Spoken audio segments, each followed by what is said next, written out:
presidential election 2020 has begun as United States election 2020 is scheduled to take place on November 3rd.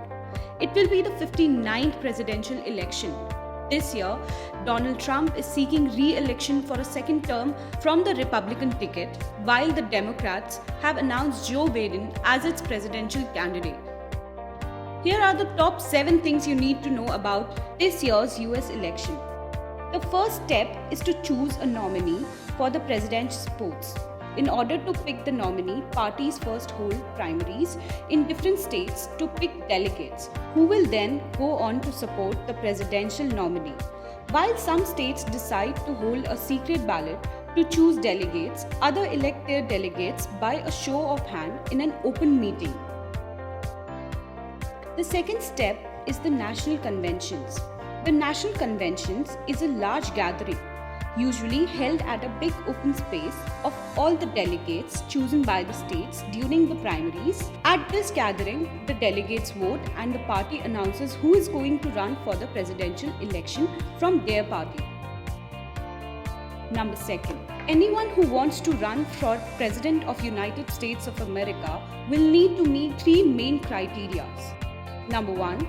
They should be a natural-born citizen of the United States. Number 2. A resident of United States for 14 years. And number 3.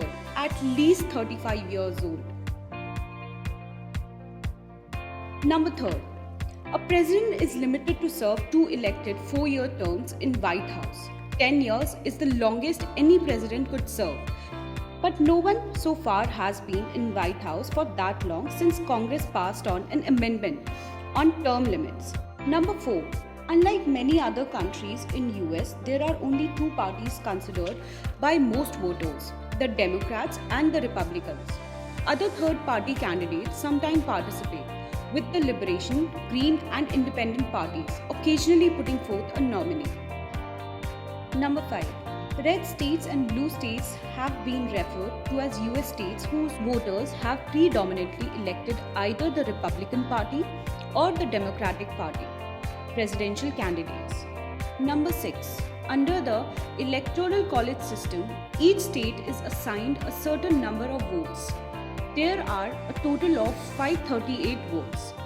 Which state gets how many votes depends on the size of its population. For example, California, the largest states of US, has a maximum number of at least 55. Meanwhile, Alaska is the largest state of US by area, but due to low population, it has only 3 electoral votes. Number 7. This question has been bugging everyone. Who exactly is Kamala Harris and what exactly is her role? Kamala Harris, born in 1964 to a Jamaican father and an Indian mother, spent much of her formative years in Berkeley, California.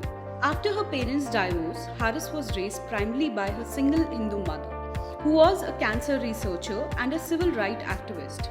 She ran for Democratic nomination for President of the United States in 2020 election, briefly becoming a frontrunner before ending her campaign on December 3, 2019, citing a lack of funds to continue. In her presidential campaign last year, Harris pitched herself as a history-making candidate who could appeal to both progressive and moderates. She became the district attorney, the top prosecutor for San Francisco in 2003, before being elected the first woman and the first black person to serve as California's Attorney General, the top lawyer and law enforcement official in America's most popular state.